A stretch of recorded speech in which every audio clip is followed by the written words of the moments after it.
How was last night, Liam?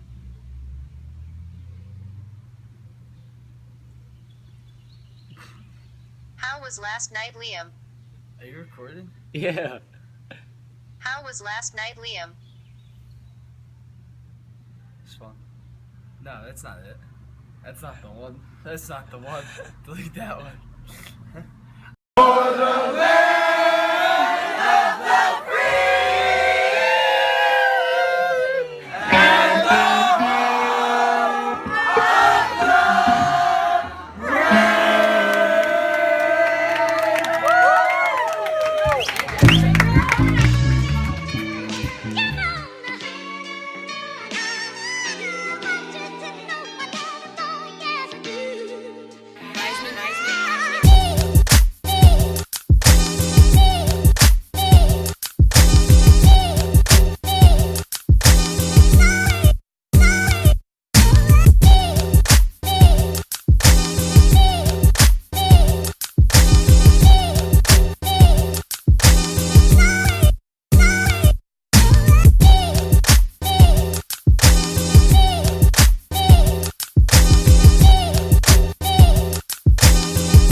So it's May 12th, about 9:30 at night, and today is the first time me and Phil are going, well, I'm recording for the documentary that we're doing, and hopefully over the next couple weeks we're able to bring you guys a lot of information, maybe like, inside look at something that you guys haven't tried out in the Philadelphia area yet.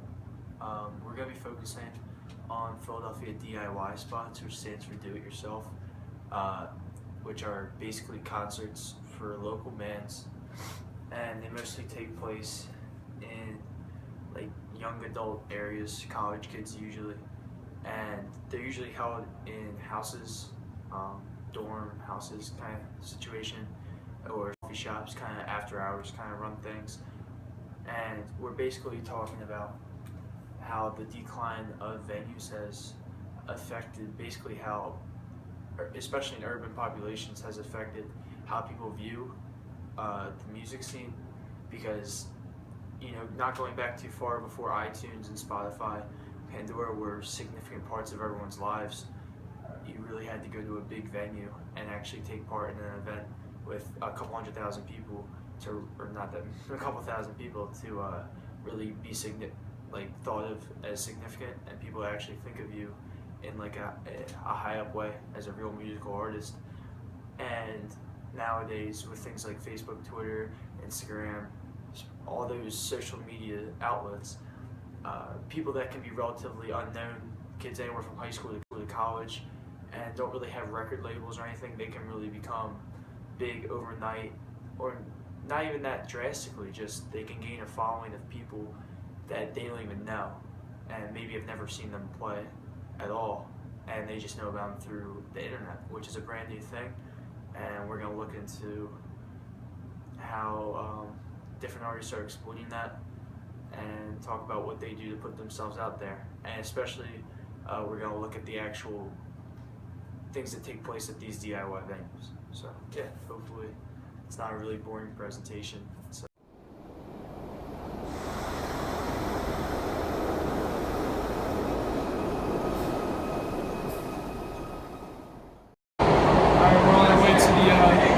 show at the pharmacy. It's going to be at Front Yards, Echo Courts, and a couple other people. It should be a good time. Just getting there like all the other college kids, high school kids. All you need is your $5 for the show and your train fare and your set. So hopefully we have a good time.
pharmacy that I didn't plan on happening, but I'm really happy that it did, was we got to experience this girl Abby's performance, and I didn't even know if she was playing or not, but she just recently graduated Chestnut Hill College, and she's like more on the quieter side. She's just a solo performer, just singing the guitar, and it's just kind of cool that it gives you a different perspective on. A lot of people think that, you know, a lot of these bands are just like really loud, like punk kind of garage bands, and Echo Quartz isn't like that either. But yeah, and then of course you have Front Yards, so that kind of feeds into it a little bit.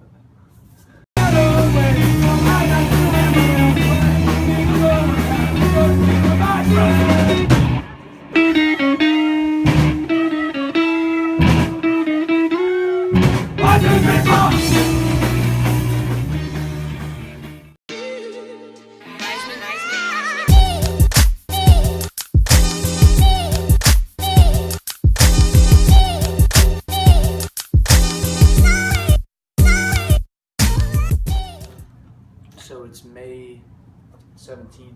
It's the day after the show at the pharmacy. It's Sunday night, and I'm just kind of hanging out. It's pretty energetic.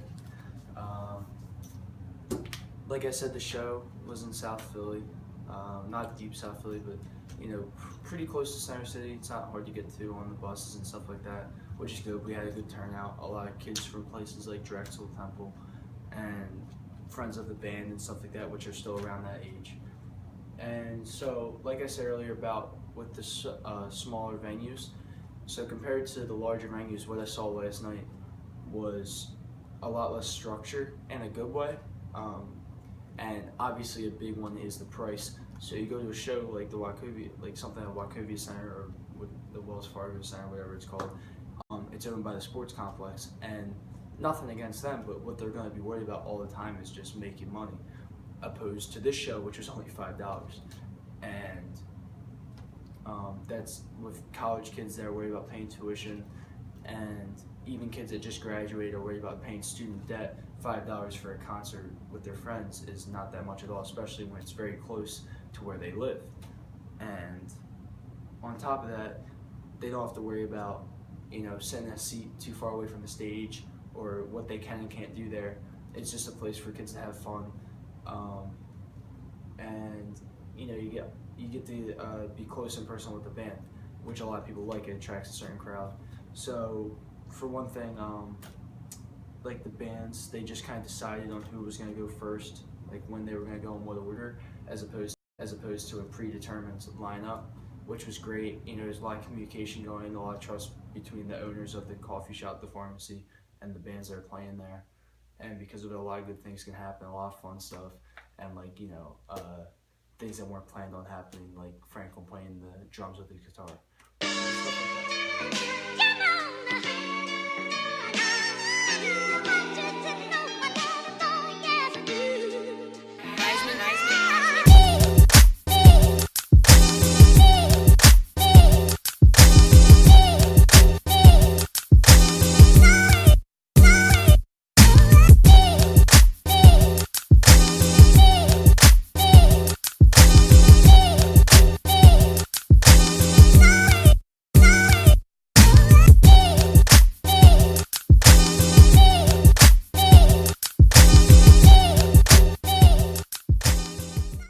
Wait, that's annoying.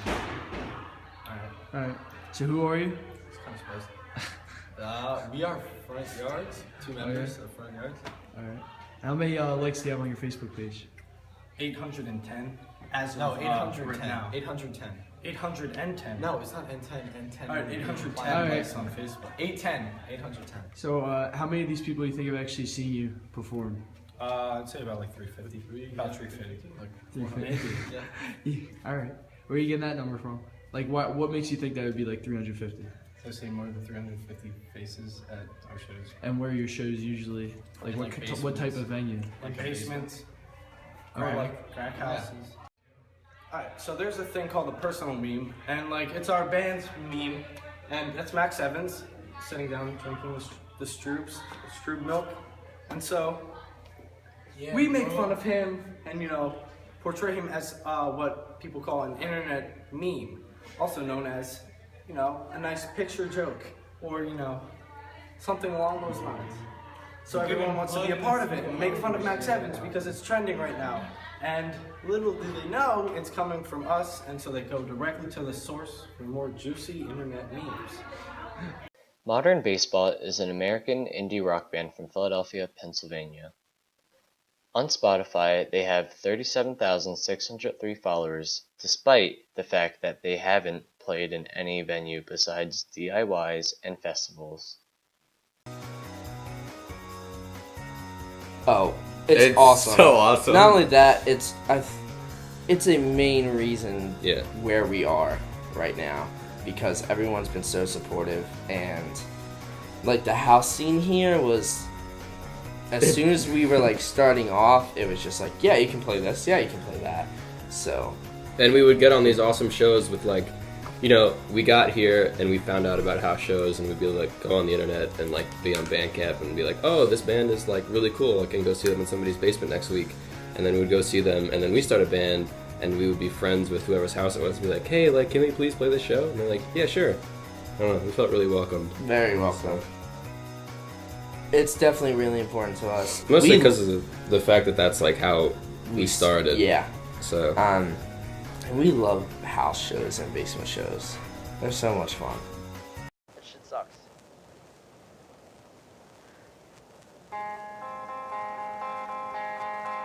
Though I seem cool, calm, and collected, making my way to hipster with glasses was a little more than just nerve-wracking.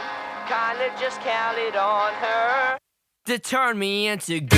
Praise whatever and end it with a smile, 'cause for a bit of time, a little while, I expected you to save the day with sly remarks like, he's so cute and whatever you want. Though the white jacket didn't fit, the friends I came with did perfectly. Snugged right to